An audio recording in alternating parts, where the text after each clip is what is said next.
puntuales. ¿Bien? Yo soy el doctor Costantino, el profesor titular de la cátedra, lamentablemente hasta dentro de poco tiempo, porque cuando un docente cumple 70 años en la facultad, obligatoriamente tiene que desvincularse, sin perjuicio que después puedan contratarlo, pero ya no en la planta regular. ¿Bien? ¿Qué vamos a ver hoy? Hoy vamos a ver algunos aspectos que no están escritos en los libros, que son del proceso, pero que no se reflejan en los libros de textos y hacen a la operatoria profesional de un abogado. Lo que vamos a ver hoy, y después vendrán las preguntas cuando finalicemos, las dificultades que presenta este método de comunicación que tenemos ahora es que complica la pregunta inmediata del estudiante, que es la actividad que yo recibo en forma muy amplia cuando es presencial y alguien levanta la mano. Acá se complica, por eso las preguntas tendrían que venir al final de nuestro encuentro. ¿Está entendido? Bien. Este no es el mejor método de dar clase para mí. Para mí como docente, como si fuese un artista, falta el escenario. Y a ustedes también les falta el escenario. Entonces se complica la comunicación, falta una parte del lenguaje gestual, falta el pizarrón, faltan los bancos con el amigo estudiante al lado, en el cual uno puede hacer alguna pregunta o aclarar algo que no entendió del docente. Falta como quien es un, una banda de música, falta el escenario. No es lo mismo escuchar por streaming una banda de música que verla en vivo y en directo. ¿Está claro? Entonces, esto es parecido. No es el mejor sistema para mí, y esperemos que en algún momento podamos retornar al encuentro personal en el aula. ¿Qué vamos a ver hoy? Nuestra columna de la exposición va a ser la entrevista con el cliente, cómo tiene que pesar la opinión del cliente en lo que tenga que hacer el abogado, qué es lo primero que tiene que estar pensando el abogado antes de promover una demanda. Estamos hablando de la columna vertebral que se tiene que formar en el cerebro del abogado, que es determinar con precisión la legitimación activa, la legitimación pasiva y la competencia. Y después vamos a ver qué importancia tiene determinar estos presupuestos procesales. Vamos a ver en cuanto a la demanda, no vamos a repetir el 330, ni en la contestación de la demanda vamos a repetir el 354 del código. En materia de demanda, vamos a ver los aspectos positivos y negativos del inicio de una demanda. Vamos a analizar la situación de la recusación con o sin expresión de causa, cuando a un abogado no le conviene o no quiere por determinados motivos estar litigando en un determinado juzgado donde frecuentemente ha tenido inconvenientes en el avance de sus procesos. Vamos a ver el tema de las medidas cautelares. Vamos a analizar cómo el abogado tiene que analizar e informarle a su cliente el costo del proceso, el costo de la demanda que va a iniciar. Vamos a ver situaciones en las cuales puede haber demandas por cifras ínfimas, muy, muy ínfimas, pero que buscan un fin ejemplificador. Aquí me está acompañando nuestra ayudante, la docente Nancy Arrieta, que me está coordinando todo este encuentro. Bien, volvemos al punto, vamos a ver de qué estamos hablando cuando se habla de la posibilidad de iniciar una demanda por un monto insignificante, con el objetivo de brindar un fin ejemplificador para otras personas en la misma situación. En cuanto a la contestación a la demanda, vamos a ver si es posible contestar espontáneamente la demanda. Vamos a ver cómo el abogado antes de involucrarse en el fondo del asunto, lo primero que tiene que analizar es si existen excepciones previas a oponer, que son las contempladas en el Código Procesal. Primero vemos las excepciones y después nos abocamos al contenido de fondo de la demanda. Vamos a ver si un cuestionamiento que puede parecer irrisorio, si siempre hay que contestar la demanda. ¿Hay que contestar siempre la demanda? ¿O hay situaciones en las cuales no es conveniente contestar la demanda y utilizar otra vía del Código Procesal para evitar el compromiso en costas, por ejemplo? Vamos a ver la posibilidad del allanamiento, vamos a ver las cuestiones de la caducidad de la instancia en una demanda que no está notificada. O sea, es todo un panorama que hace al ejercicio profesional. Muchas de estas figuras, como les expliqué, están en el código. Pero ¿qué sucede? Esto es como cuando uno ingresa a un taller mecánico, ¿bien? Y tiene frente a sí un tablero con 50 de las mejores herramientas, todas colocadas en su lugar. El tema es que ese taller tiene las mejores herramientas, tiene todo ordenado, pero hay que ver si el mecánico las sabe usar en el momento oportuno y en el lugar conveniente. Esto es parecido a esta situación. Ustedes tienen las herramientas en el Código Procesal y en el Código Civil y Comercial. El asunto es ver si pueden llegar a utilizarlas en el momento correcto y cómo utilizarlas. La primera entrevista con el cliente se gesta para el abogado con un llamado telefónico previo, se concerta una cita.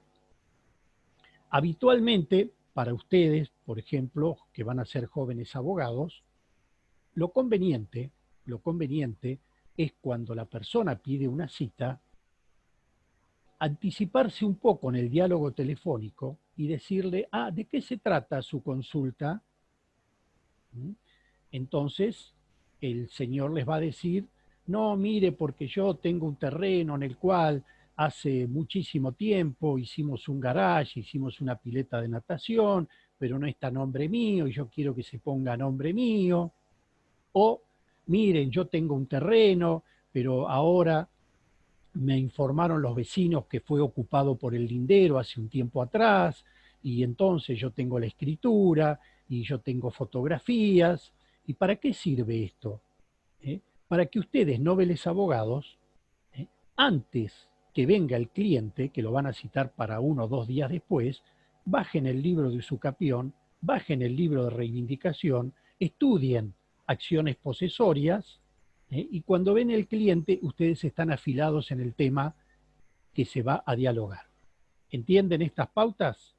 Bien, son pautas muy sencillas, pero si llama a alguien por una tenencia de hijo, un régimen de alimentos, ustedes repasan el tema, lo profundizan y cuando el cliente se sienta delante de ustedes, ustedes ya tienen bien analizado el tema, por lo menos desde el punto de vista del contenido legal vigente. Y pueden demostrar un mejor conocimiento del tema.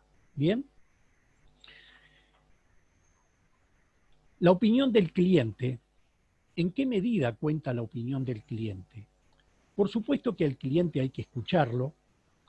El cliente se va a dispersar en una hora en temas colaterales que a veces nada tienen que ver con el núcleo del tema. Ustedes como abogados tienen que conducir la consulta. Entonces, cuando ustedes como abogados advierten que el cliente se está dispersando, la tarea de ustedes, que es conducir la consulta, hace que ustedes tienen que explicarle al cliente que tiene que volver al núcleo del problema, porque lo principal está en el núcleo del problema, sin perjuicio que uno puede escucharle algunas acotaciones colaterales. El abogado es el que conduce la entrevista y no el cliente. Por eso, de muy buenas maneras, uno puede hacerlo retornar al núcleo del cual el cliente se ha salido, porque la persona tiene sus vivencias humanas, tiene un pariente con COVID internado, tiene un hijo que falleció, tiene un hijo que no ve hace muchos años, tiene un problema familiar en la casa, etcétera, etcétera. Entonces, muchas veces sus derivaciones se van hacia otros canales y ustedes tienen que hacerlo retornar al núcleo del problema. La opinión del cliente cuenta, pero no tiene que ser decisiva para la tarea que debe cumplir el abogado. Muchas veces, generalmente, no muchas veces, muchas ocasiones, el cliente cuenta su versión de los hechos, ¿bien? Por supuesto que va a contar todo lo que le favorece. En un accidente de tránsito, lo que va a decir es la velocidad a la cual venía el otro, que el otro no frenó a tiempo, que el otro venía hablando por celular, pero quizás no les vaya a decir que el otro tenía prioridad de paso. Entonces, lo que les esté transmitiendo el cliente, ustedes tienen que analizarlo, tienen que ir tomando nota, si es necesaria una segunda consulta, pero es de mucha utilidad no quedar ustedes comprometidos con la versión del cliente. ¿Qué quiere decir esto? Ustedes tienen que decirle al cliente de muy buenas maneras, no, mire, esto no puede ser porque de la manera en que usted me lo está relatando, este accidente no hubiera ocurrido de esta manera. Porque si no, el cliente, al tener el silencio de ustedes, piensa que ustedes están aceptando la versión de los hechos que él está dando. Por eso no hay que confiarse siempre de la versión del cliente. Ni la del cliente, ni la de los asesores del cliente. Porque muchas veces ese asesor del cliente, por ejemplo, un arquitecto, un contador, el propio médico del cliente, pueden haber cometido un error ellos como abogados, como profesionales del cliente, ¿me interpretan? Entonces, la versión de este asesor va a dirigirse de una manera que evite que se advierta el error que cometió el arquitecto o el error que cometió el contador del propio cliente que los está consultando. La consigna es no creer absolutamente todo lo que dice el cliente ni los asesores del cliente. Para eso ustedes tendrán otros mecanismos de hacer una interconsulta con otro contador, una interconsulta con otro arquitecto, para ver si la versión que está dando el arquitecto que le hizo la casa al cliente es la correcta o no. Y evitar después pisar en falso en el medio del proceso cuando venga la prueba pericial y diga que toda la versión del cliente es totalmente antojadiza. ¿Está entendido esto? Mientras el cliente está hablando, mientras el cliente me está contando su relato, en mi mente desde siempre, se forma una columna vertebral indisoluble. Mientras el cliente me está hablando el problema, porque el cliente no les va a decir a usted, vengo por una usucapión, no le va a decir vengo por una reivindicación o vengo por un interdicto. El cliente les va a relatar hechos. Ustedes van a tener que encasillar esos hechos en la figura jurídica que más le convenga al cliente de ustedes. A veces sucede,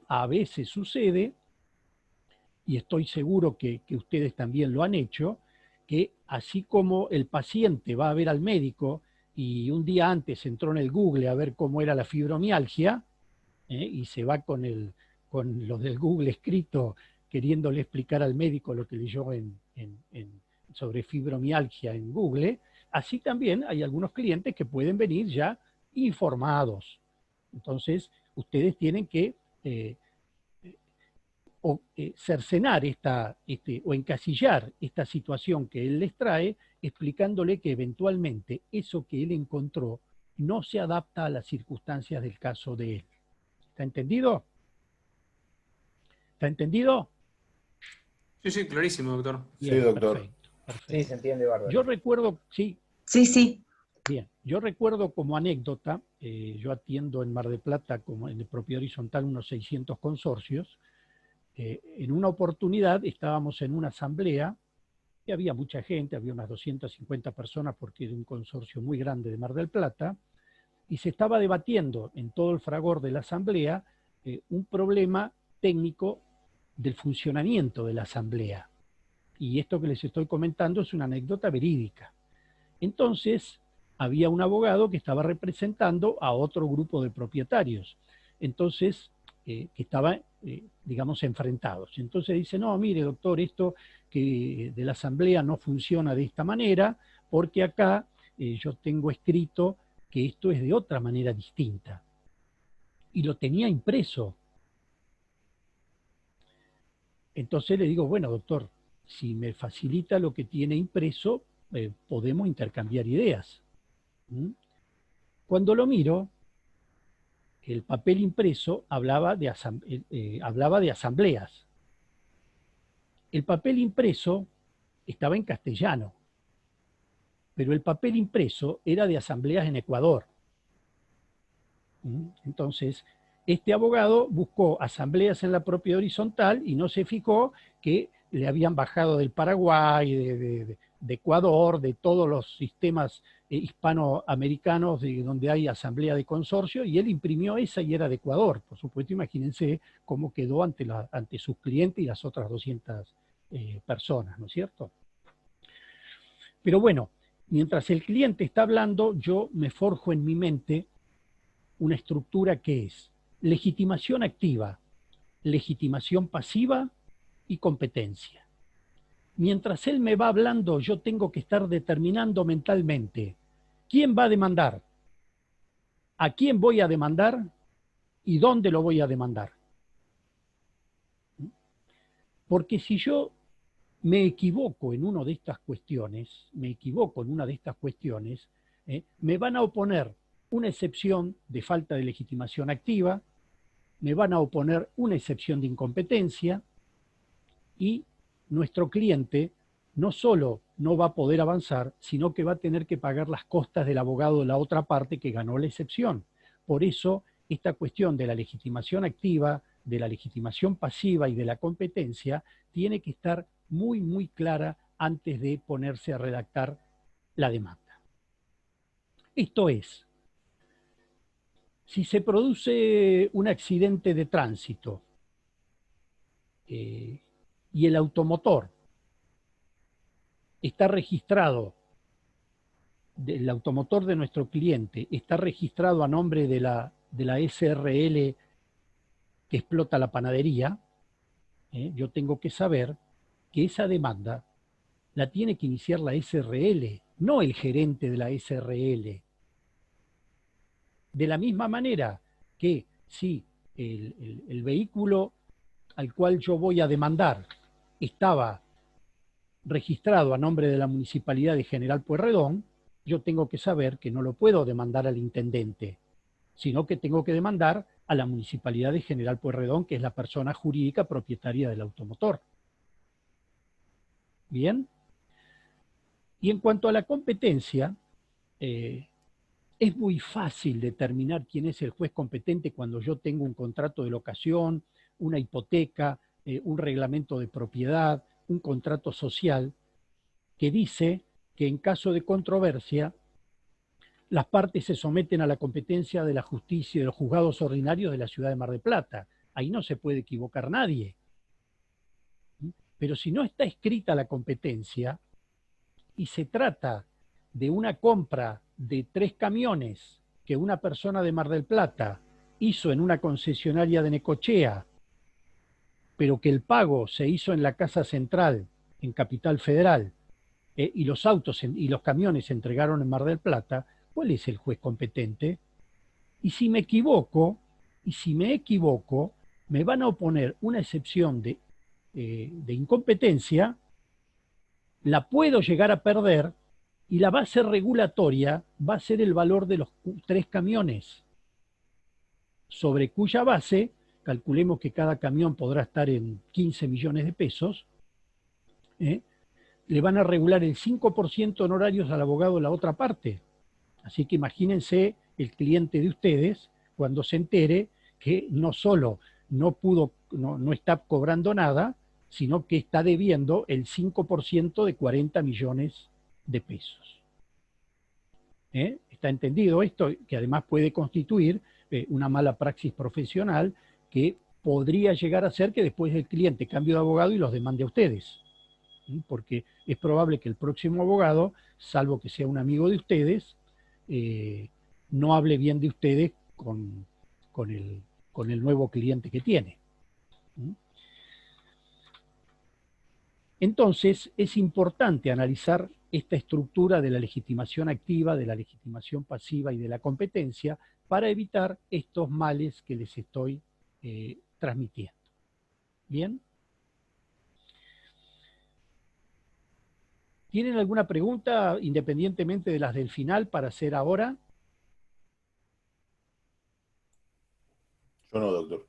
Bien. No, No, la verdad que está. está siendo muy claro, doctor. Bueno, No. les agradezco que así lo entiendan. Porque, ¿qué sucede? Esto que estamos hablando nosotros ahora es con red.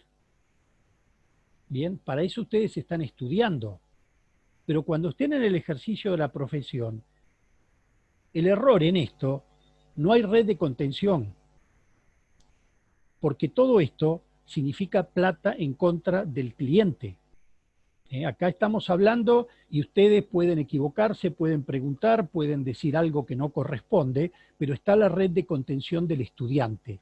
Pero cuando estén en la profesión, la situación es totalmente distinta, porque independientemente que los textos digan que la tarea del abogado y la del médico es una obligación de medios, para el cliente es una obligación de resultado. Él quiere un resultado positivo. Y eso es lo que está buscando. Al cliente no le interesa que ustedes le digan, no, mire, porque ¿sabe qué? Que Melmacher de Carlucci en su tratado dice tal cosa. O no, Lorenzetti le da la razón a usted. Sí, no, porque Rivera dice tal cosa. A lo que le interesa al cliente es que ustedes le hagan un pronóstico de cómo puede terminar este juicio que él va a realizar. En este sentido, Couture dice que el juez, que el abogado en esta primera entrevista tendría que estar anticipando lo que el juez diría al terminar el proceso dentro de 3 o 4 o de 5 años. ¿Está claro?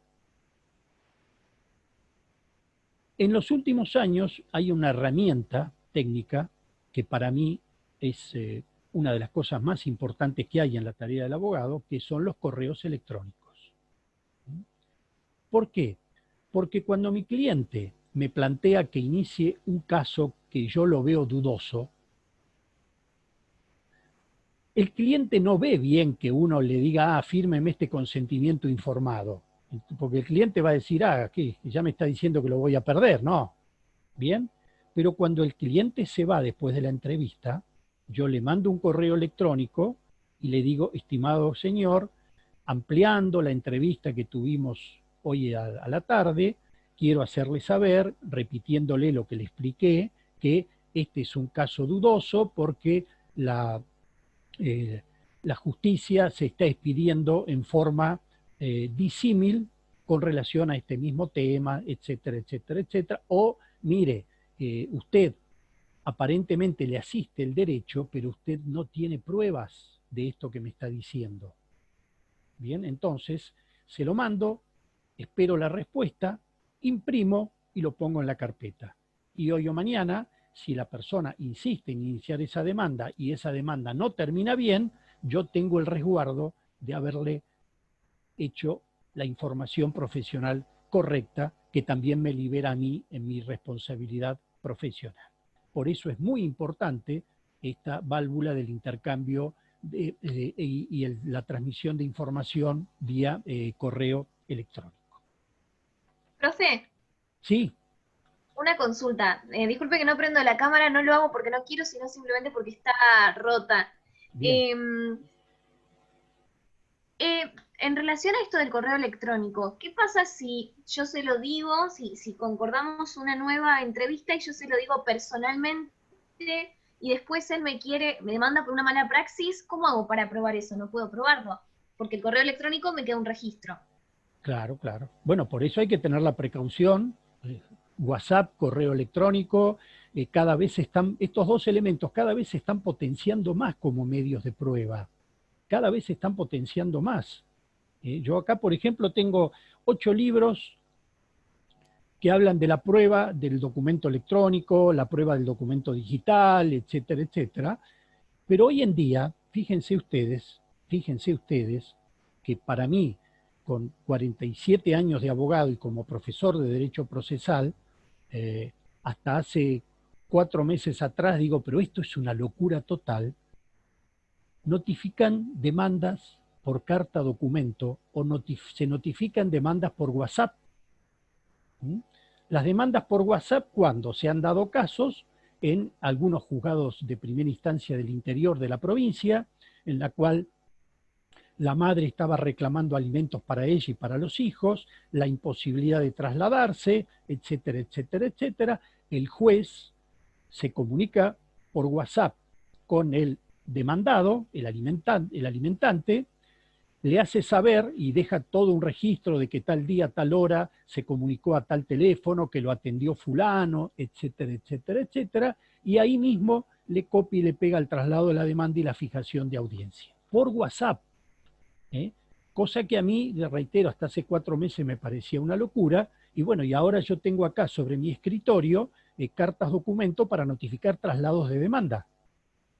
Traslado de demanda en el cual se transcribe todo el proveído del juez que ordena el traslado de la demanda y se le da, el juzgado le da 5 días para que ingrese al expediente por la MEP, por la mesa de entradas virtual, porque está todo digitalizado y pueda imprimir toda la demanda, la documental, etcétera, etcétera. Y a partir de esos 5 días empiezan a correr los 10 días para contestar la demanda, por carta documento. Todo a raíz de esta situación de la pandemia. Por eso, para responder a la pregunta, algo yo tengo que tener, si veo que la mano viene mal y mi cliente insiste, algo tengo que tener que garantice que después no voy a tener una demanda de mi cliente. ¿Bien? En cuanto a la contestación en cuanto a la demanda, tenemos aspectos positivos y aspectos negativos. La demanda tiene un aspecto positivo porque al ser el actor, lógicamente el que promueve la demanda, vamos a suponer un accidente, siempre para ejemplificar con el mismo tema que es el más sencillo, un accidente de tránsito que ocurrió hace 2 años atrás. ¿Siguen? ¿Sí? Sí, Sí, doctor. Sí, doctor. Bueno, cada tanto ustedes díganme para yo estar atento y ver Sí. si, Sí, lo seguimos al corriente lo que dice. Un accidente de tránsito que pasó hace 2 años. ¿Bien? La parte actora sacó las fotografías del auto, las hizo certificar por escribano, consiguió los testigos, tiene preparada la prueba pericial mecánica, sabe quiénes van a declarar, cuáles son sus domicilios, tiene preparado el título de propiedad para demostrar que él es el propietario del vehículo dañado. ¿Bien? Y tuvo 2 años para juntar todo esto. El demandado, pensando que no iba a pasar nada, tiró las fotos, se desentendió del tema, no sabe dónde están los papeles de su auto, etcétera, etcétera. Esto significa que la demanda ejerce un factor sorpresa contra el demandado, que tiene 10 días, en este caso de responsabilidad civil extracontractual, para contestarla y andar buscando los testigos, andar buscando la documentación, etcétera, etcétera. Es verdad que con el tema de la mediación previa obligatoria de la 13951, este factor sorpresa se atenúa, porque el requerido en la mediación sabe que en algún momento le van a iniciar la demanda. ¿Está claro? Pero, y el aspecto negativo si le podemos dar un nombre, del inicio de la demanda, el aspecto negativo es que ya genera la fractura de la relación y dificulta muchísimo la posibilidad de llegar a un acuerdo. ¿Mm? La mediación, bueno, ahora atemperó un poco esto porque las partes tienen que encontrarse frente al mediador, entonces este factor sorpresa ya no es tanto.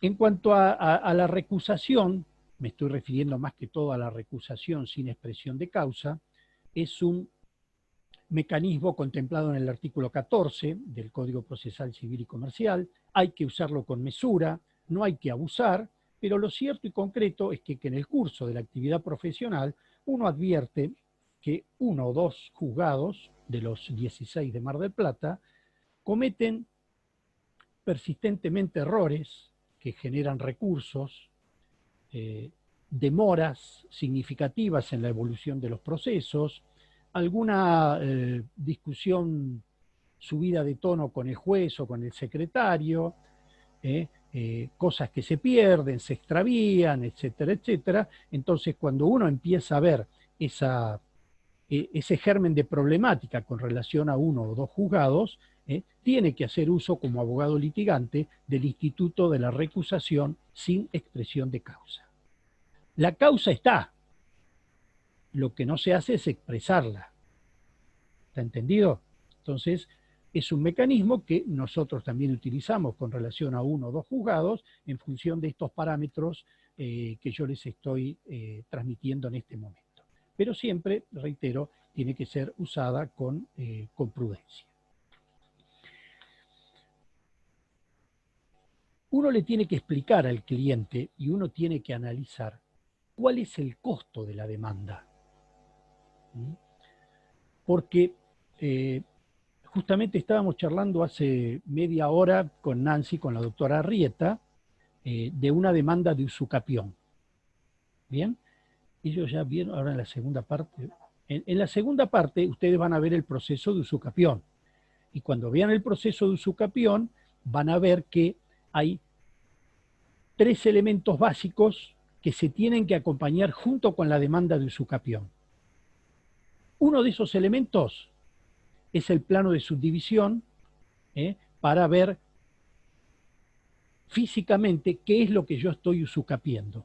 ¿Me siguen? Tengo que acompañar un plano firmado por un agrimensor o un ingeniero civil registrado en catastro que diga, bueno, estas son las medidas de lo que está usucapiendo.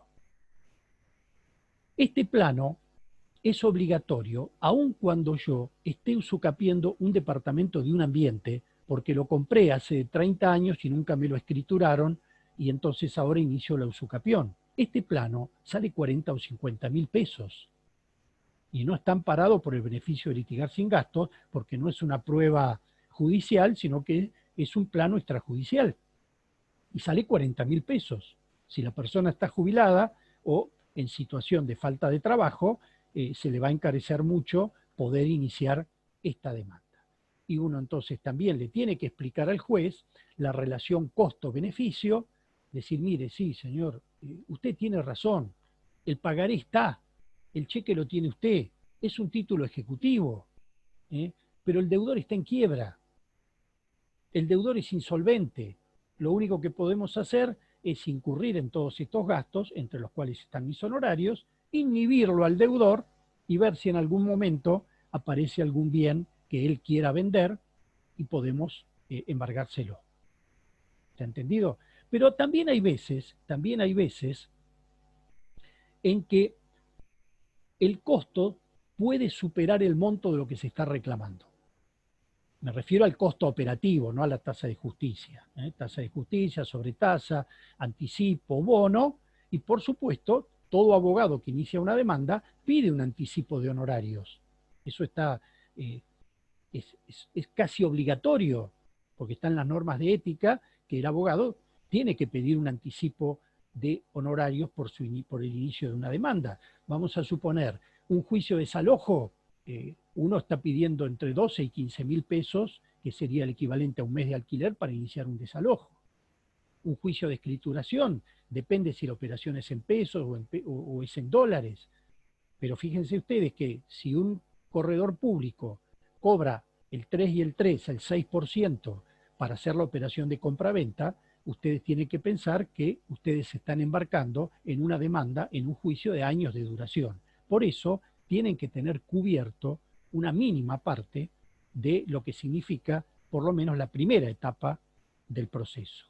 Y después, si el proceso se abre a prueba, se verá de solicitarle al cliente otro importe adecuado a la tarea que están realizando.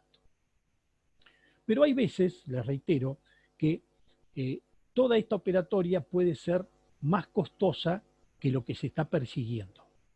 El ejemplo que se da en estos casos es cuando, por ejemplo, una empresa proveedora de materiales de construcción tiene distintos deudores, porque le fue llevando el camión con la tierra, con los ladrillos, con la arena, etcétera, etcétera, y tiene una batería de deudores de muy poco monto, hablemos de 10.000 pesos cada uno, 10.000, 12.000, 15.000, que para una empresa de materiales de construcción no es nada, es una cifra ínfima individualmente. Pero, ¿qué sucede? Si la empresa no inicia juicio, todos los demás clientes deudores o todos los potenciales clientes van a decir, mira, anda a comprar a esta empresa, porque por menos de 10.000 pesos no te inician juicio. En cambio, si por poca plata a 3 o 4 se les inicia la demanda, la versión que se va a correr, ojo que si debes más de tanta plata te inician juicio. De la otra manera, todos van a decir, bueno, mira, quédate tranquilo que ya todos sabemos que en esta empresa, por menos de tanta cantidad de plata, no te inician juicio. De la misma manera, en un proceso laboral, en un juicio laboral, en la cual se haya producido un despido porque algún empleado se quedaba con plata, si se quedaba con 500 pesos todos los días de la caja, es poca plata, pero si no lo despiden, todos los demás empleados van a decir, los deshonestos, todos los demás empleados deshonestos van a decir, mira, llévate tanto de jamón, un poco de plata, que acá por más de esta plata no te hacen nada. Entonces, son demandas ejemplificadoras para demostrarle a todo el otro circuito comercial, empleados o contratistas o compradores o clientes, que no les sale gratis ser deudores de los materiales que compran. ¿Está entendido esto? Perfecto, doctor. Sí, doctor. Sí, profe. Bien. Perfecto, sí. Perfecto, doctor. Una posibilidad que nosotros operamos habitualmente es la posibilidad de contestar espontáneamente la demanda. Sobre esto hace muchos años escribimos algún artículo sobre la posibilidad de contestar espontáneamente la demanda, es decir, antes de que nos llegue la notificación. Y esto ahora es más fácil. ¿Por qué? Porque, por ejemplo, yo cierro una mediación hoy sin acuerdo y yo estoy por el requerido, o sea, el futuro demandado. ¿Está claro? ¿Bien? Sí, sí. La Ahí sí. mediación esta ya pasó por la Receptoría General de Expedientes y ya tiene un juzgado sorteado. ¿Bien? Entonces, a partir de los 30 días de cerrada la mediación, nosotros iniciamos los juicios a las 72, 96 horas después de la mediación. Si estamos por la parte requirente ya iniciamos, pero calculen que después de los 20, 25, 30 días,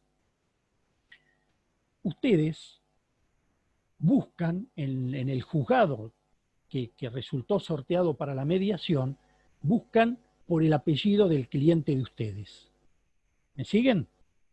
Y entonces ven si la otra parte inició o no inició la demanda. Entonces, ustedes ven a los 60 días, uy, sí, acá está la demanda, ya le iniciaron a mi cliente la demanda. ¿Bien? Pero como está todo digitalizado, ustedes pueden ver la demanda, la documentación, el poder, absolutamente todo está digitalizado y ustedes lo pueden ver. Y como pueden ver todo esto, vamos a suponer que ordenaron el traslado de la demanda, pero no se la notificaron. Como ustedes vieron todo esto, pueden ver que se olvidó la prueba pericial en un juicio sumario, en la parte actora.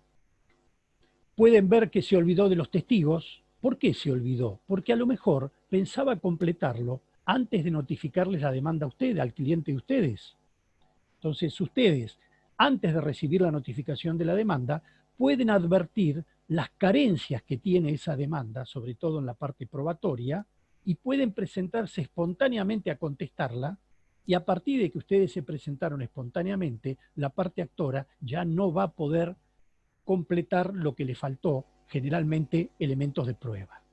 Por esta posibilidad, ahora, a partir de la etapa posterior a la mediación, es de muy fácil control por el abogado del requerido, el abogado del demandado, que puede ver si dieron traslado, no le llegó la cédula, pero pueden analizar las carencias que tiene esa demanda, y si ven que no hay ninguna carencia, bueno, la pueden imprimir y ya van preparando un borrador de la contestación antes que el cliente de ustedes reciba la notificación. Y de la misma manera que yo les dije con relación al cliente de la parte actora, cuando son el abogado de la parte demandada, también le tienen que pedir una determinada cantidad de dinero antes de contestar la demanda, porque si no después es mucho más difícil recuperarla. Bien, no les digo que sea lo mismo que en la parte penal, porque en la parte penal ustedes saben que el abogado penalista cobra todo antes de escarcelar al preso, porque después de que está escarcelado el preso, sin desmerecer, un delincuente que normalmente tiene que robar para poder tener lo que quiera tener, así como le robó al otro, tampoco le va a pagar al abogado cuando ya está caminando por la calle libre. Entonces, esto es algo parecido. El cliente, ustedes le tienen que solicitar al cliente una determinada cantidad razonable de dinero para contestar la demanda, eventualmente después otra determinada cantidad de dinero para cuando llega la etapa de la prueba. Y todo esto se puede instrumentar con un convenio de honorarios. ¿Está entendido? Perfecto. Sí, doctor. Muchas veces, y esto a veces uno lo dialoga con gente joven recibida, que me dicen, doctor, no, sí, porque atendí a un señor jubilado por un tema así y asá de la casa, un tema de propiedad horizontal. Bien, che, le cobraste bien la consulta. Dice, no, porque era jubilado, pobre hombre. Entonces yo le digo, pero escuchame una cosa, este hombre vive en Buenos Aires y tiene un departamento en Mar del Plata. ¿Vos tenés un departamento en Buenos Aires? No. Y bueno, ¿no te das cuenta que la situación económica de esta persona, por más que sea jubilado, es 10 veces mejor que la tuya? Porque vos alquilás acá y este hombre es dueño en Buenos Aires y propietario en Mar del Plata, donde viene de vacaciones. Entonces, yo recuerdo también, les transmito una anécdota, en la época del corralito, ¿recuerdan cuando el Estado se quedó con todos los dólares que la gente tenía en plazo fijo? Nosotros iniciamos muchos amparos, alrededor de unos 400, en la justicia federal, y como una medida cautelar autosatisfactiva, se recuperaba la plata con la presencia en el banco del oficial de justicia, la policía, etcétera, etcétera. Y dentro de esa gran cantidad de amparos que metimos, teníamos 10 o 15 que eran de gente jubilada, maestras jubiladas, directoras jubiladas, ¿bien? Que a veces venían por otros temas, no le cobrábamos porque, bueno, la señora docente jubilada, Después tenía $300.000 para recuperar en el corralito. Porque, por ejemplo, era una maestra de una escuela rural, el marido era un estanciero, y toda la plata que cobraba la maestra esta jubilada, compraba dólares, desde siempre. Bien, entonces nosotros decíamos, pobre señora jubilada, resulta que tenía más plata que nosotros, puesta en plazos fijos en dólares. Por eso tienen que analizar con detenimiento esta variante de si es jubilado o no es jubilado, porque a veces sucede que la persona es jubilada, pero tiene otra serie de bienes, propiedades que ustedes no tienen.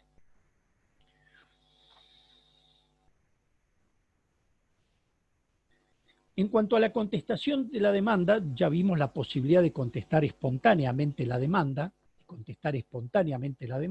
vimos las ventajas que ello puede tener para destruirle a la parte actora la posibilidad de que la amplíe, que la modifique o que incorporen nuevos medios probatorios que se olvidó de poner cuando la inició, y a lo mejor no se olvidó, sino que pensó, bueno, antes de que le notifique la demanda, la voy a ampliar y después notifico todo junto.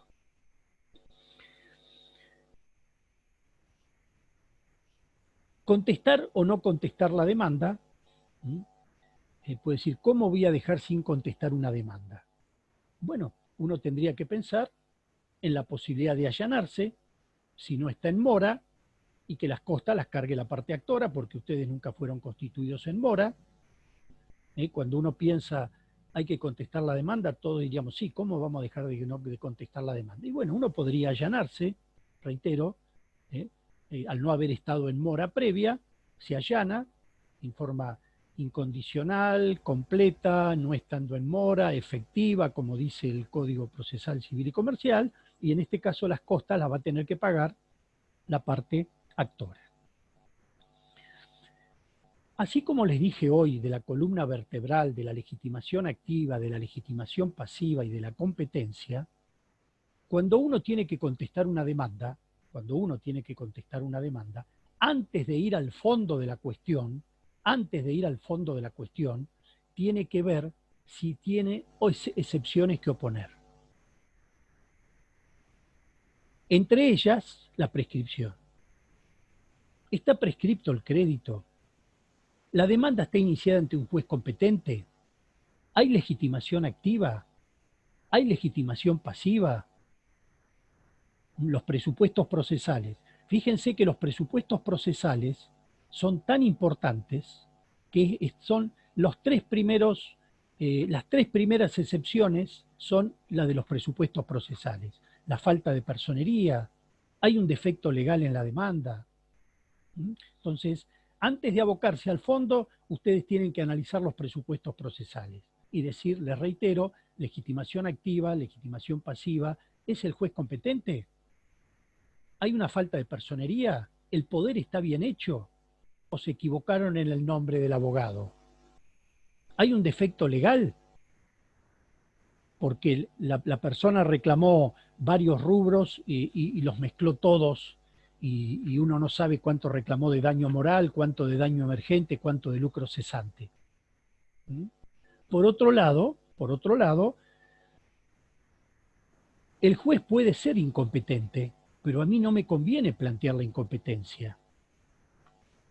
Vamos a suponer, hay un contrato de provisión de suministros, e inician una demanda a mi cliente diciendo que no proveyó los suministros que tenía que proveer, las maquinarias, y en este contrato dice que es juez competente la Justicia Civil Ordinaria de Mendoza. Y el juicio lo inician en Mar del Plata. Entonces yo tengo que pensar, ¿me conviene oponer la excepción de incompetencia? Porque si opongo la excepción de incompetencia y la gano, el expediente va a quedar acá en Mar del Plata, voy a cobrar honorarios, pero la parte actora lo va a iniciar en San Juan, mi cliente va a tener que buscar un abogado en San Juan, en alguna medida voy a perder el vínculo con el cliente, entonces yo tengo que pensar si es conveniente o no es conveniente oponer la excepción de incompetencia, aun cuando yo vea que el documento dice que el juez competente es el de Mendoza. ¿Me siguen? Sí, doctor. Ahora, Si yo veo que esta demanda por la provisión de suministros es de 2 millones de pesos para arriba, opongo la excepción de incompetencia porque me voy a ganar unos buenos honorarios. Y después veré qué hago cuando le inicie la demanda nuevamente en Mendoza. Pero si la demanda es muy voluminosa, a mí me convendría oponer la excepción de incompetencia, primero porque corresponde, segundo porque me van a regular honorarios y además el expediente va a quedar archivado en Mar del Plata porque es de distinta competencia el provincial la acción. ¿Está entendido? Cómo juegan distintas variables que para un mismo caso me sirve o no me sirve hacer lo que marca el código procesal. También tengo que pensar, como les decía, en el allanamiento, tengo que pensar en la posibilidad de allanarme, tengo que pensar en la posibilidad de pedir la caducidad de la instancia por la parte demandada, cuando yo veo, porque lo encontré en la mesa de entrada virtual que habían iniciado la demanda, pero el abogado se durmió en dar traslado, pasó el tiempo y yo estaría en condiciones de hacer el primer pedido de caducidad de la instancia, del cual es probable que la parte actora se salve, porque como la van a intimar previamente, como dice el código, la va a activar, pero la próxima va a caer automáticamente en una caducidad de instancia si vuelve a atrasarse 3 meses en el caso de este proceso que corre por la vía sumaria del cual estamos hablando.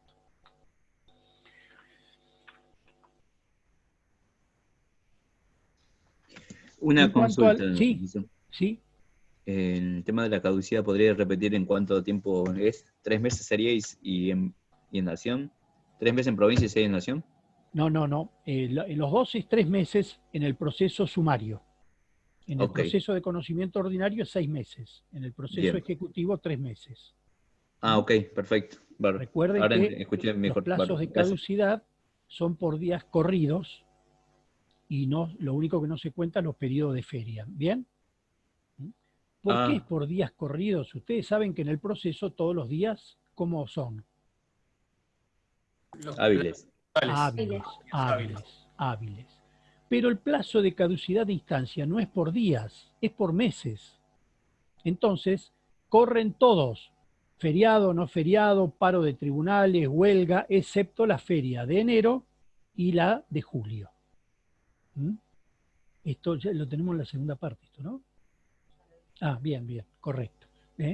Ustedes saben, porque lo han visto, que antes de que el juez decrete la caducidad de instancia a pedido de la parte demandada, el juez lo tiene que intimar para que en el plazo de 5 días active el proceso. Lógicamente que el abogado va a activar el proceso. La única posibilidad sería que a lo mejor el abogado se haya distanciado del cliente, se haya mudado, no controle el domicilio electrónico donde le llega la notificación y se le venza el plazo de los 5 días. Ahí el juez va a declarar la caducidad, va a dar por extinguido el proceso y después va a venir la regulación de honorario que va a tener que pagar el abogado de la parte actora. Sí, el cliente, perdón. Sí. Bueno, ¿escucharon la pregunta? No se escucha. Si en la pandemia corrieron los plazos de caducidad. En un momento se suspendieron los plazos, incluso para la caducidad de la instancia, pero eso ya fue normalizado, fue retomado. No les puedo decir en este momento cuál fue esa fracción porque tengo que mirar las acordadas de la Suprema Corte o de la Suprema Corte. Bien, pero fue durante un lapso donde la cuestión era mucho más, no les digo que preocupante, donde todavía no se había sistematizado la cuestión de las presentaciones electrónicas, etcétera, etcétera. Hoy en día ustedes saben que a partir del 7 de julio yo inicio los juicios desde acá, de donde ustedes me están viendo, desde mi computadora, se inician los juicios directamente en la Receptoría General de Expedientes, va escaneada la demanda, va escaneada la documental, va escaneado el anticipo previsional, va escaneada la tasa de justicia, va escaneado el bono de la ley 8480, va escaneado el poder, etcétera, etcétera. Llega a receptoría, receptoría sortea, y el juzgado después ordena, si las cosas están bien, el traslado de la demanda. Pero se están iniciando desde acá, desde los estudios de los abogados. De la misma manera que la contestación a las demandas se hacen por vía interna, por vía electrónica y con la digitalización en PDF, la digitalización en PDF de toda la documentación. ¿Mm?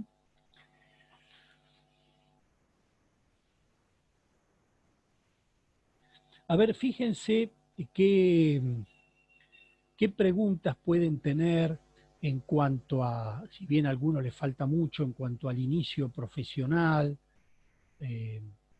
cómo instalarse, qué conviene hacer, qué no conviene, con quién conviene vincularse, cómo se cobran los honorarios, cómo se cobra la consulta.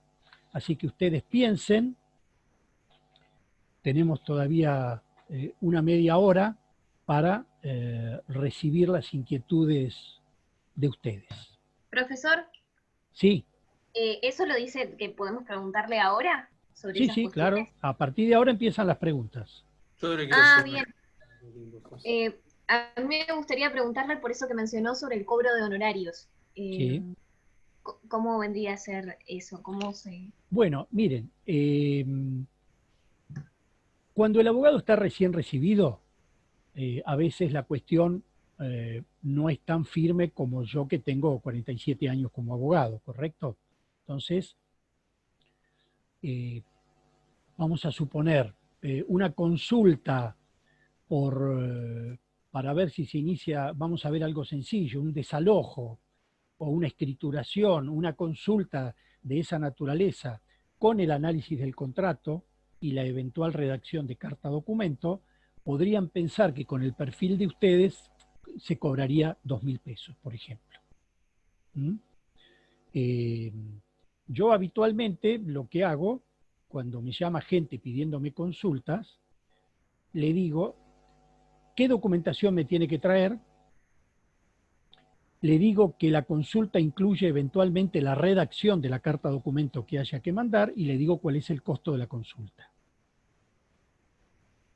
Para que no se sorprendan después y tampoco que los vengan a correr de apuro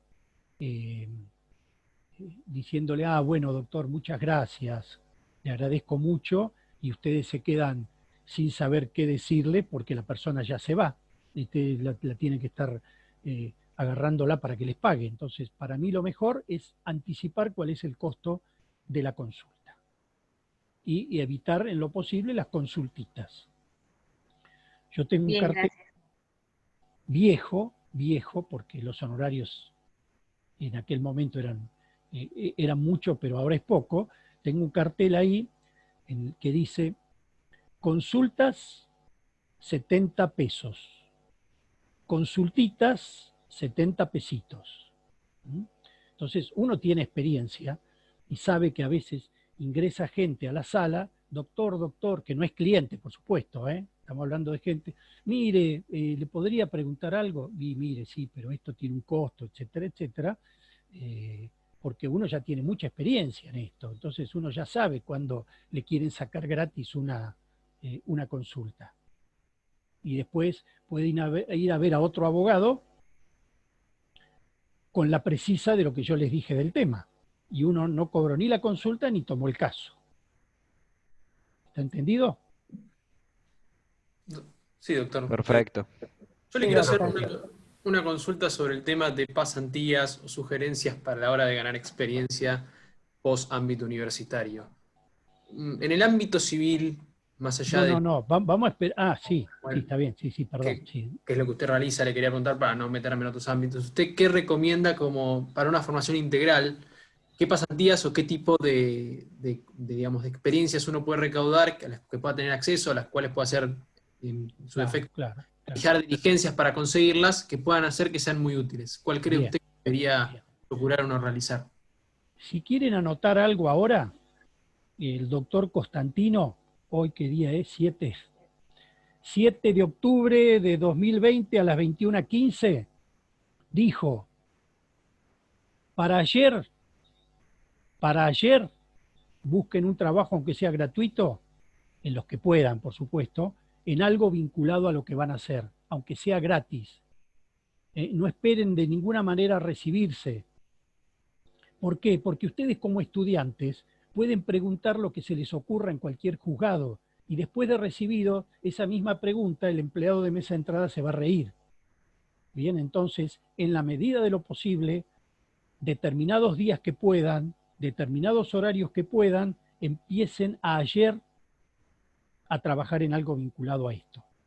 Bien, en cuanto a la posible pasantía, estos consejos, bueno, los siguió desde siempre Nancy y hoy está trabajando desde hace ya tiempo con el doctor Turina, hizo también una pasantía acá en el estudio. Tienen en los juzgados, tienen las pasantías semestrales. Bien, ¿qué pasa? Por supuesto que en los juzgados es gratis, ¿cierto? Pero además, el problema que pueden presentar estas pasantías es que depende del juzgado donde les toque hacerlas. ¿Por qué? Porque si les toca un juzgado con gente muy predispuesta docentemente, como puede ser Patricio Gropo, como puede ser Félix Ferrán, por decirle dos de los integrantes de la cátedra que están en el Poder Judicial, uno como juez y otro como secretario, él les va a poder explicar las cosas que ustedes quieran. Pero si no tienen ese vínculo, le van a decir, bueno, digo, cosé expediente. Bueno, ya no se cosen más. Vos hacés las carátulas, agreguen cédulas, y por ahí uno puede estar 4 meses agregando cédulas. Y no sale de ahí. Entonces, en la medida de lo posible, el trabajo en un estudio jurídico les va a permitir una mayor amplitud de comunicación, como en estos momentos está haciendo la pasantía Julián Almeida, que ya le falta una materia para recibirse, y con él charlamos todo, cuando se inicia una demanda, cuando se contesta, se le explican los fundamentos. Tampoco ir a un estudio que diga, tomá, devolvé este expediente en la Cámara, o tomá, tenés que llevar esto al archivo notarial. Lo adecuado sería que esa persona les dijese, mirá, tenés que ir al archivo notarial para pedir un segundo testimonio, porque tenemos que hacer una subasta y para la subasta necesitamos el segundo testimonio. ¿Bien? O tenés que ir a la Cámara, a la sala tercera de la Cámara Civil, a devolver este expediente porque acordate que presentamos la expresión de agravios y ahora vos vas a devolver el expediente y como la expresión de agravios fue en forma electrónica, ellos la van a agregar, etcétera, etcétera. O sea, tiene que haber un nivel de comunicación para que ustedes les sirvan y que no estén sirviendo café. Por eso tienen que buscar, hay gente, por supuesto. Cuando yo me recibí, yo también hacía penal. Y me iba bien, incluso uno de los pocos casos que gané en la corte fue de penal. Pero después la cuestión se va decantando. Entonces, ustedes tienen que pensar, cuando inicien la profesión, antes de pensar qué es lo que quiero hacer, tienen que pensar qué es lo que no haría. Entonces dirían, bueno, penal no. Administrativo no me gusta. Entonces ya van circunscribiendo el área en las cuales ustedes no solo se sienten más capacitados, sino que se sienten más entusiasmados con ese área, y con ese entusiasmo van a leer más de ese tema, van a comprar más libros de ese tema y van a leer más jurisprudencia de ese tema porque es lo que realmente les está interesando. También una sugerencia, esta sugerencia es a nivel económico. Si ustedes se quieren instalar solo, porque por ahí tienen la suerte que el padre les puede pagar el alquiler, etcétera, etcétera, por lo menos para empezar, unirse entre 3 o 4 de ustedes mismos con los cuales han estudiado juntos. Entonces, alquilar un estudio entre 3 o 4 es muy útil. Uno hace civil, el otro en otro despacho hace laboral, el otro en el otro despacho hace familia, se pagan los alquileres entre 3 o 4, Los sobres van a tener el nombre de los 4, con lo cual cuando hagan 4.000 sobres se va a dividir por 4 y no lo va a tener que pagar uno solo. El teléfono, no van a necesitar secretaria, porque como son 4 que están dando vueltas, siempre uno va a estar en el estudio atendiendo los llamados telefónicos o contestando los correos. ¿Bien? Entonces, esta metodología de unirse con gente afín en distintas ramas les puede hacer trabajar en común, no como socios, cada uno tiene sus clientes, cada uno cobra lo que tiene que cobrar, pero en los gastos comunes la división por 4 es muy útil, las tarjetas por 4, los sobres por 4, la papelería por 4, un aviso publicitario por 4, ¿me interpretan? Mejor dicho, dividido 4, dividido 4, dividido 4 y dividido 4. La capacidad de tener clientes de 4. Claro, porque a veces el que viene por un tema de familia también puede tener un tema de locaciones, de compraventa, etcétera, etcétera. Puede haber una recirculación de clientela. Habitualmente, los que hacen civil y comercial o los que hacen laboral o los que hacen contencioso, habitualmente no les simpatiza mucho que esté alguien que haga penal. Porque a veces las visitas que puede recibir un buen abogado penalista a lo mejor no se condicen con el perfil que tiene el estudio. Clarísimo, doctor. Muchísimas gracias por sus consejos. Bueno, sigamos. Y hay otros, por supuesto, que dentro de esto que estamos viendo hay distintos perfiles de abogados. Yo entiendo, por ejemplo, dice, bueno, sí, no estudia procesal civil o aprueba con 4. Pero esa persona, ¿por qué aprueba con 4? Porque él ya sabe que el padre, el tío, el abuelo tiene una escribanía y a él le gusta ser escribano y entonces no le saca 9 en derechos reales y notarial porque es lo que le interesa. Hay otro que dice, no, a mí me gusta penal, yo le voy a meter con todo a procesal penal y a derecho penal porque es lo que yo voy a hacer. Hay otro que dice, bueno, mi tarea no va a ser como la del doctor Costantino de ser abogado litigante. Mi vocación es, porque ya la estoy haciendo, pero no como abogado, ser asesor en una cámara legislativa, ser asesor de algún concejal, es decir, tener una beta cuasi política que se refiere al asesoramiento. Hay otro que dice, a mí me gusta el derecho comercial, pero no me gusta el litigio. Mi ideal es quedarme en la empresa de mi padre como abogado asesor en la parte de derecho societario. Entonces, cada uno va a encontrar la orientación que más se adapte a lo que está queriendo y que más se le brinda en su vida actual.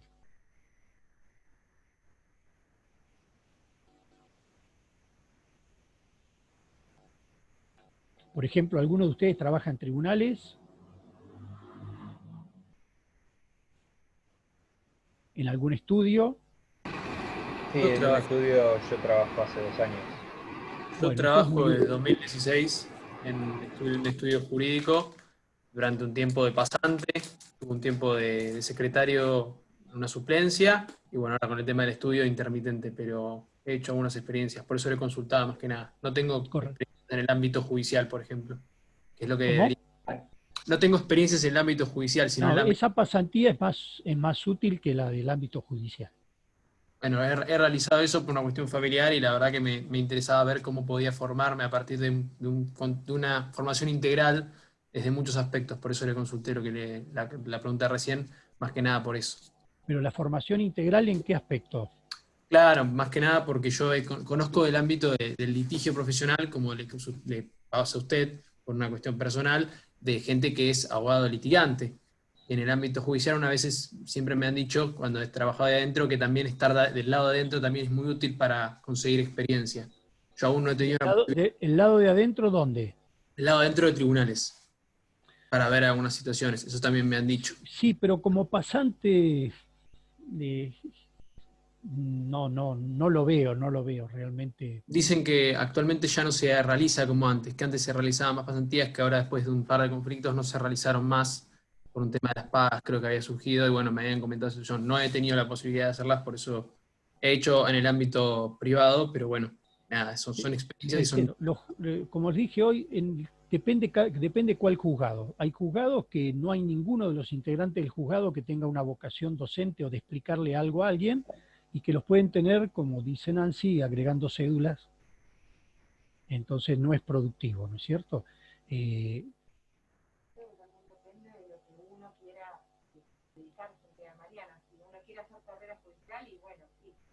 Claro, claro.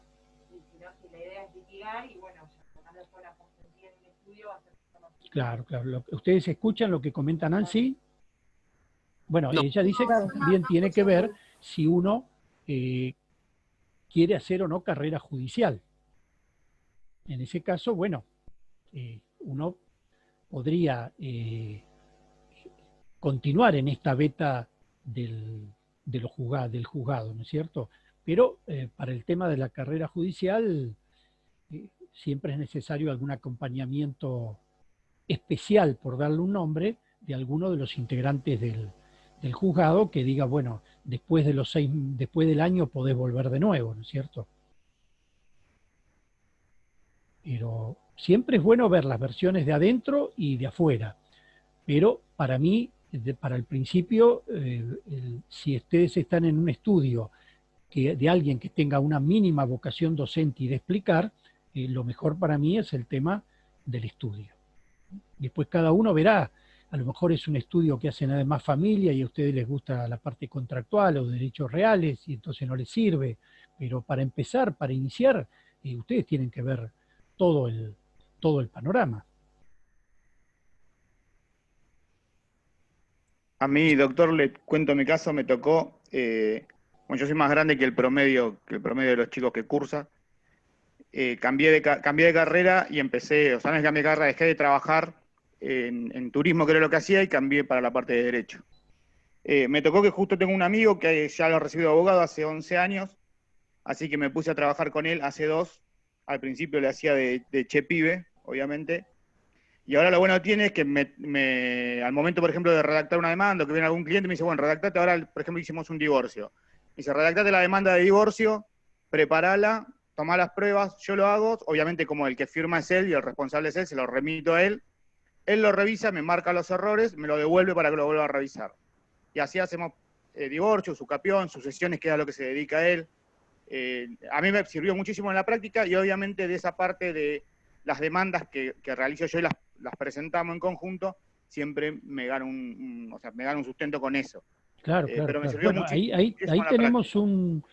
un caso que refleja lo que yo les estuve explicando hasta ahora y lo productivo que resulta. En este caso no solo resulta productivo a nivel enseñanza, sino también productivo a nivel Incluso económico, ¿no es cierto?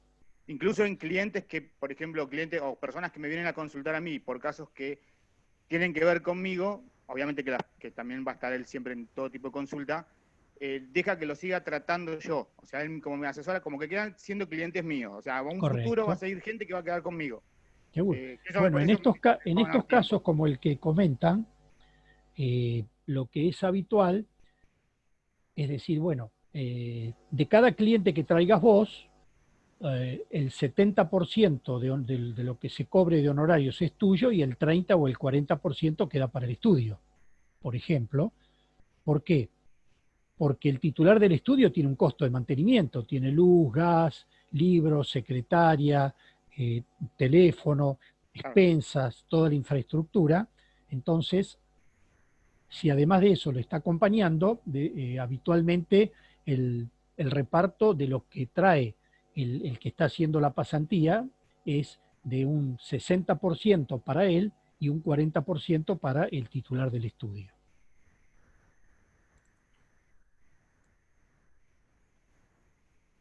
Yo realizaba las actividades, como decía recién, no sé quién fue el señor que habló recién, yo realizaba actividades similares. Yo arranqué claramente guardando cuestiones que se imprimían de la MEP en carpetas, en los archiveros del estudio, y bueno, de ahí pasé a otros puestos y así avanzando, haciendo distintas actividades, obviamente. Cada una, con el paso del tiempo, acarrea mayor complejidad y mayor responsabilidad, por supuesto. Pero bueno, nada, sí, son experiencias bastante enriquecedoras. Hoy en día, es decir, yo por ejemplo, En el estudio tengo todo muy completo con gente muy competente. Si no estuviese esa gente, hoy en día lo que yo necesitaría acá, estoy hablando de tantos años de profesión, que a mí me parece que empecé hace 5 años y ya llevo 47, lo que yo necesitaría acá sería un estudiante o un profesional recibido que domine todo lo que signifique presentaciones electrónicas, las Claro, presentaciones digitales, a mí me pasó, por ejemplo, que todo ese panorama que a veces yo las sé hacer, pero no con la velocidad que las hacen ellos, que la hace Julián Almeida. Con él iniciamos una demanda de un día para el otro y no les digo que la manda desde el celular, pero por ahí anda, ¿no es cierto? Entonces, independientemente de todos los conocimientos que ustedes tienen que tener, la operación de esto que estamos viendo, de la MEP, de las presentaciones electrónicas, de la digitalización de la documental, la competitividad del formulario de inicio de causas, etcétera, etcétera, es un elemento muy valioso que un estudio de gente grande necesita. Sí, para mí fue una cosa, la teoría en la MEP, y totalmente diferente trabajar con la MEP, que te abre muchísimo más a encontrar.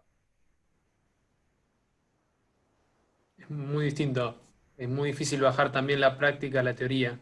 A veces uno cuando viene con la práctica tan ayornado, bajarla a la teoría es bastante difícil. No porque sea difícil, sino porque uno está acostumbrado a distintas cuestiones que uno después ve en la práctica que cambian bastante. O no sé si cambian, pero tienen algunas cuestiones modificadas o algunas cuestiones que uno no ve o que uno en la teoría Bueno, pero precisamente estudia y en la práctica es para eso fundamental. está la experiencia. Fíjense las cosas que yo les estuve comentando al principio, de institutos que ustedes conocían y cómo yo les explico que en un caso sí conviene oponer una excepción de incompetencia y en el otro caso no conviene oponer una excepción de incompetencia y en un caso conviene demandar a un deudor o es necesario demandar a un deudor de 5.000 pesos para que todos los demás deudores digan, ojo, que te inician juicio, ¿no es cierto? Pero esas son cosas que da la experiencia, no están en los libros. Independientemente que, bueno, como ustedes verán, yo tengo una biblioteca de aproximadamente 6.000 ejemplares, pero estas son cosas que no están en los libros, que surgen precisamente de estas experiencias y de estos diálogos que estamos teniendo, que seguramente en ninguna otra cátedra se los están transmitiendo con tanta realidad como la que yo les estoy hablando en estos momentos, ¿no es cierto? Profesor, buenas noches. Yo le quería consultar, que no me quedó claro del todo, la manera de entrar al Poder Judicial, que es lo que a mí me interesa. Yo he escuchado mucho por los pasillos de la facultad, que tal vez hablo desde lo desconocido. Yo sé que acá, bueno, Juan ha dicho que es hijo de abogado. Yo, digamos que no soy hija de nadie, no tengo ningún contacto dentro de lo que es el poder. Usted dijo que hay que tener a alguien que nos vaya acompañando. En mi caso, que por ejemplo, que mis viejos, ninguno es abogado, no tengo ningún contacto adentro, ¿cómo sería? No es sencillo. Habría que verificar en qué momentos puede haber concursos para este tipo de situaciones. Eso sí, en los concursos hoy o mañana pueden tener una incidencia haber realizado la pasantía, ¿no es cierto? Claro. De esta pregunta concreta, lo que yo sugiero es que le escribas a Félix Ferrán. Bien. Que él es el que está en el Poder Judicial y que conoce toda esta reglamentación interna, así que mandale un correo, explícale y que te diga cómo son los protocolos para hoy o mañana poder acceder a algún juzgado. Perfecto, muchísimas gracias. Porque cuando hablamos de abogado litigante, no estamos hablando de un abogado que incita a hacer el juicio. Hay distintas razas de abogados. Está el abogado litigante, está el abogado que se dedica a asesorar a empresas, está el abogado que se dedica a ser asesor en el Congreso o en una Cámara de Diputados. Bien, el abogado litigante es un abogado en acción es un abogado en acción que conoce la realidad de la situación, que tiene que decidir todos los días tiene que decidir si corta el cable rojo o el cable azul, si explota o no explota la bomba.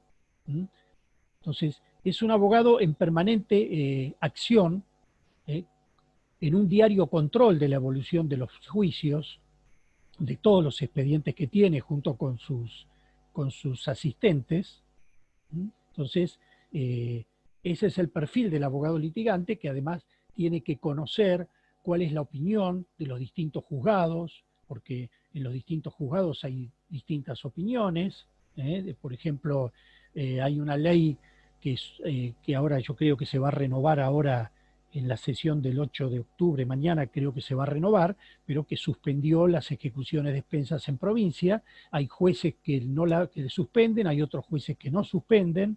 Entonces uno tiene que saber cuál es ese mosaico, tiene que conocer cuál es la tendencia de la Cámara, tiene que conocer realidades sociales, tiene que conocer realidades económicas, para saber si aún teniendo razón, la justicia le puede dar esa razón que en los textos está, pero en la realidad no está resuelta. Fíjense ustedes, esto es mucho más evidente en la parte penal. Con este sistema de la escuela garantista, imagínense la víctima, violada, el violador escarcelado, vive en la casa de al lado, le dieron la excarcelación, le dieron la prisión domiciliaria porque era el cumpleaños de la abuela, y entonces adviertan ustedes que en este caso, como una determinada tendencia doctrinaria la tienen algunos jueces, otros no la tienen, y en consecuencia eso influye en la seguridad jurídica. Y estas cosas que yo les estoy transmitiendo y que ustedes leen en los diarios todos los días, es lo que hace que la gente descrea en el funcionamiento de la justicia.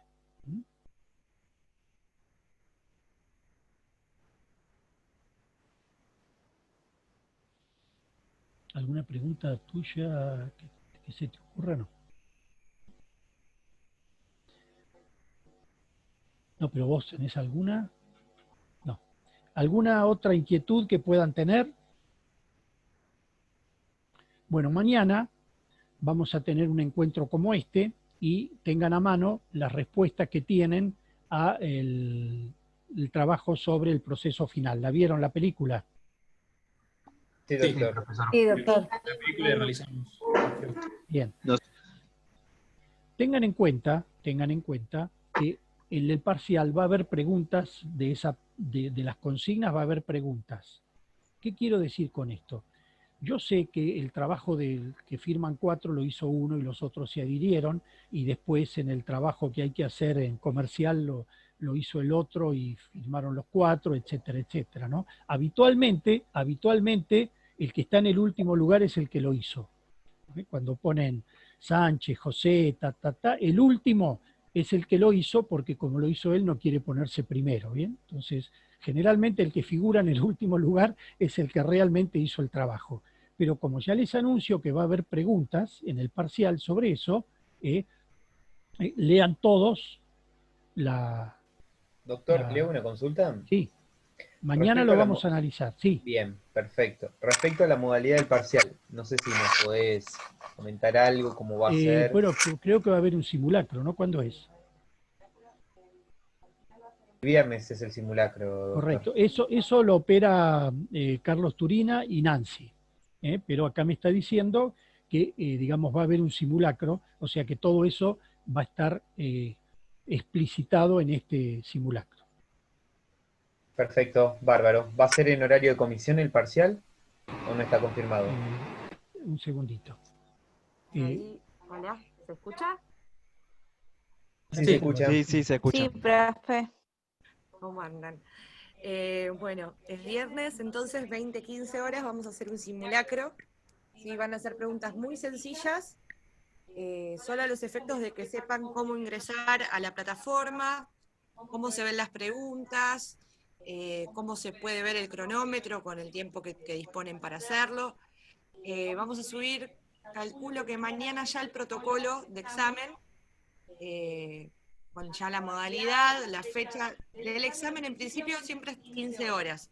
La prueba piloto la vamos a hacer en horario de cursada para que no intervengan con otras actividades.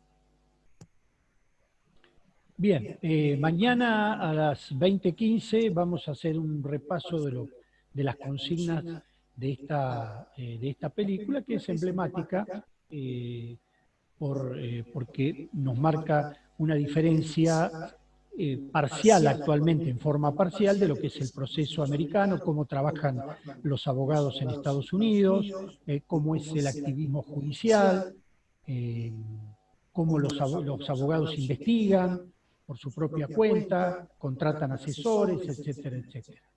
Eso es lo que vamos a ver mañana, tema que quizás nos demore menos de la hora y media de hoy, y también, para los que se quedaron con las dudas de hacer alguna pregunta, mañana después de ver eso, vamos a recapitular algunas preguntas distintas a las que hicieron hoy y que a lo mejor no se animaron a hacer o no se dieron cuenta de preguntar. Así que bueno, estamos en una última antes que se retiren. Sí.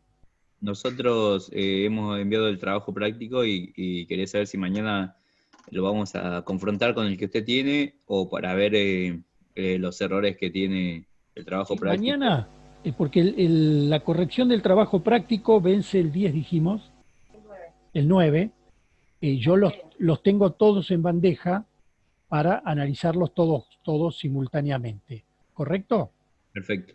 Mañana vamos a ver cuáles serían las consignas adecuadas, una por una.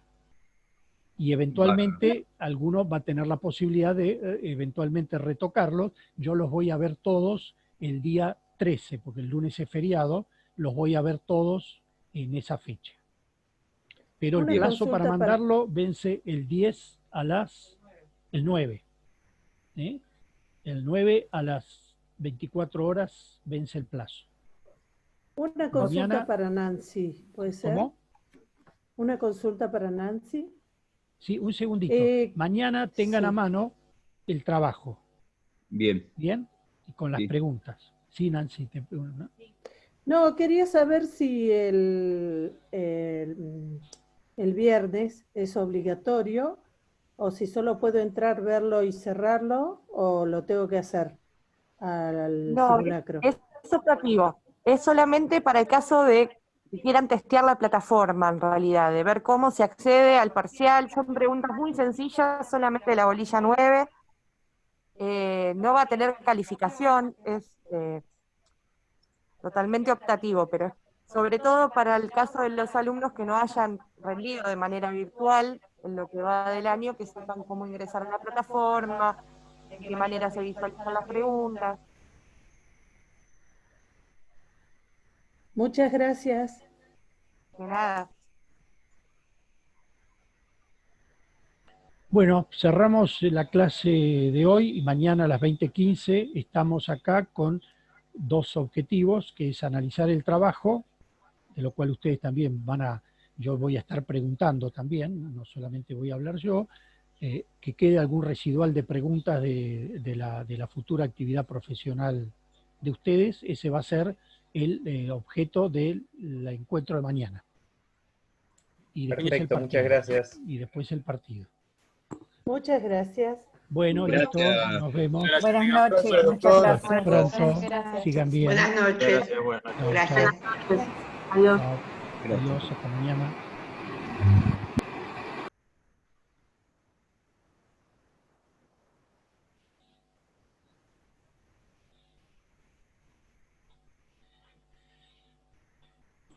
Bueno.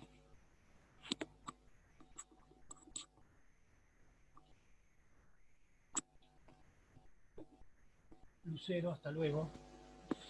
La última. Tenemos que cerrar, Lucero. Chao.